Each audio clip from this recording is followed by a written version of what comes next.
नमस्कार। Times of Swaraj में आप सबों का स्वागत है और मैं हूं संतोष सिंह।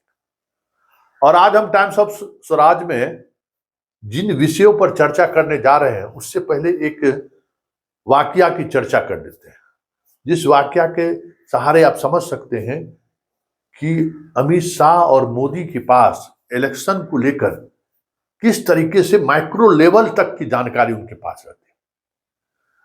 देखिए, विनोद नारायण झा जो मंत्री भी रहे मधुबनी, वो चुनाव लड़ रहे थे। ठीक चुनाव से 2 दिन पहले अमित शाह वहां मधुबनी में रात्रि विश्राम के थे और विनोद नारायण झा को उन्होंने कहा था कि तुम 5,000 वोट से हार रहे हो, बोलो 5,000 वोट बांटने के लिए तुमको क्या चाहिए। तो विनोद नारायण झा कहे कि सर नहीं, ऐसा नहीं, हम लोग जीत रहे हैं और वोट बांटने के लिए क्या कर सकते हैं, कोई हमें कौन सा वोटर को कैसे साधे, सर समझ से हमारे परे है। विनोद नारायण झा ठीक 5,000 वोट से हार गए, लेकिन उन्होंने ईमानदारी दिखाई कहने के जो चर्चा है, इस वजह से उनको तुरंत फिर विधान परिषद भी बना दिया गया और मंत्री भी बनाया गया।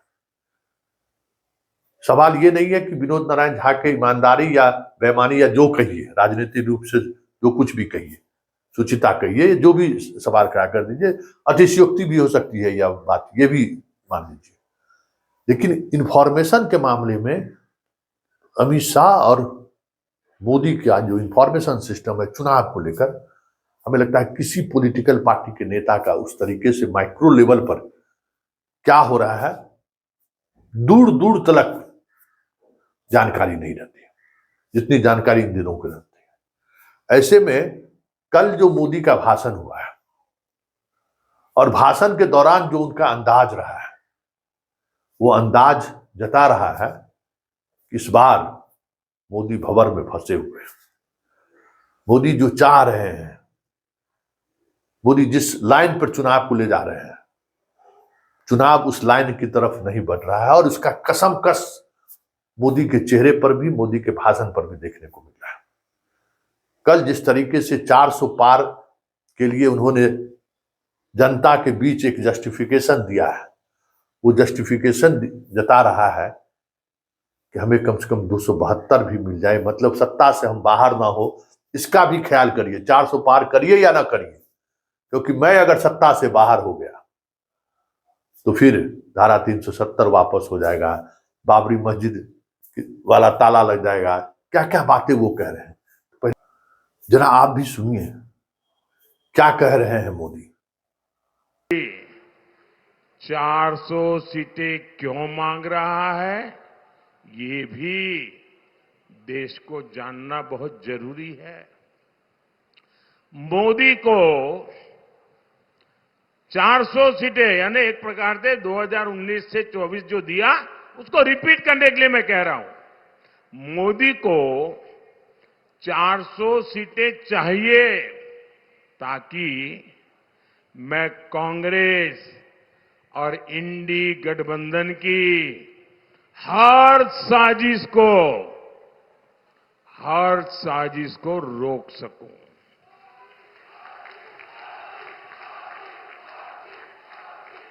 मोदी को 400 सीटें चाहिए ताकि कांग्रेस कश्मीर में धारा 370 को फिर से वापस ला करके चिपका न दे, खेल बिगाड़ न दे। मोदी को 400 सीटें चाहिए ताकि कांग्रेस अयोध्या में राम मंदिर पर बाबरी ताला ना लगा दे।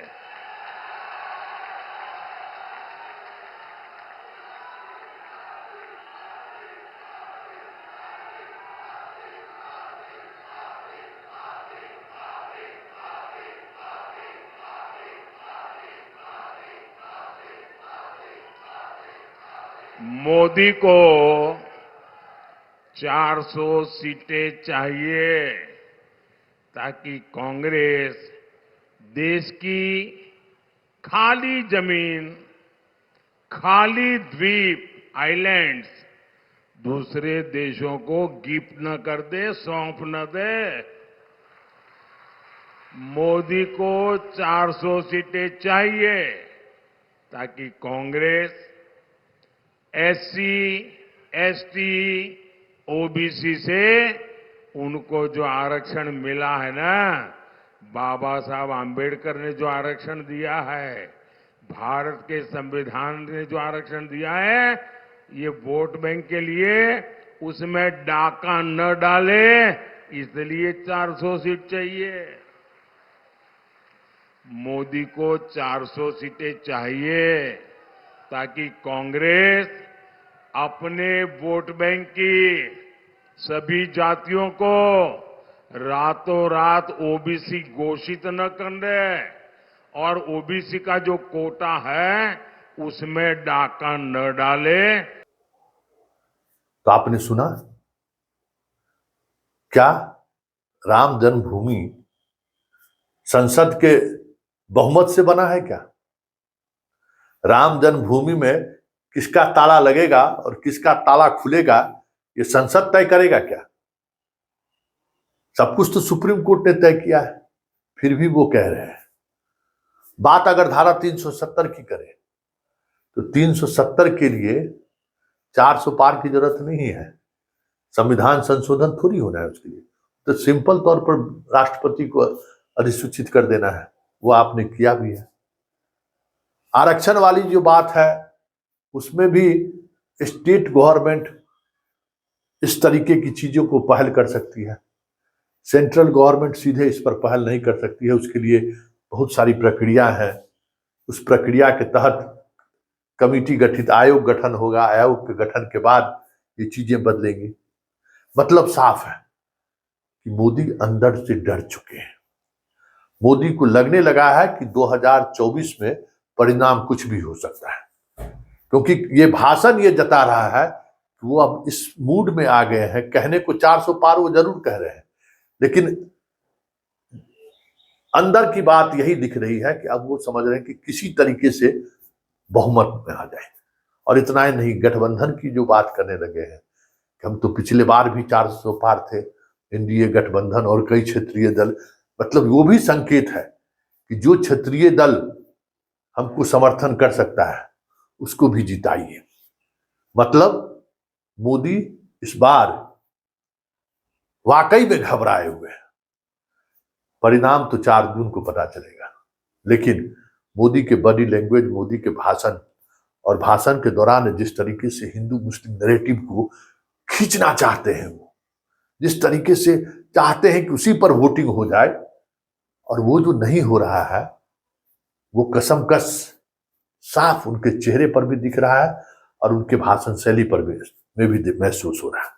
और यही वजह है कि तीसरे फेज के बाद जो सबसे स्ट्रांग फेज माना जा रहा था भाजपा का, नेशनल मीडिया भी अब इस तरीके की खबर से बचते हुए आपको दिख रहा होगा। वो अपना सुर ताल बदलने लगा है। गौर करिएगा मीडिया के बॉडी लैंग्वेज को कि किस तरीके से अब सुर ताल बदल रहा है, क्योंकि ब्यूरोक्रेट की तरह मीडिया वाला भी जो है ना, बहुत कलाकार कम्युनिटी है, रंग बदलते देर नहीं लगता है। इसलिए आप देखिएगा कि कल दोपहर बाद से मीडिया का वो टोन बदल गया है। हिंदू मुसलमान को लेकर लालू यादव को बयान के सहारे जिन चीजों को आगे बढ़ाया जा सकता था, मोदी भी बोल दिए। उस बयान पर भी डिबेट के अलावा कुछ खबर नहीं चला है। आज तो पूरे चैनल से वो खबर ही गायब है।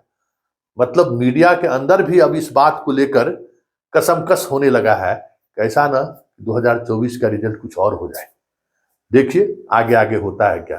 देखिए इतना तय है कि पहली बार किसी चुनाव में शाह और मोदी इस तरीके से घबराया।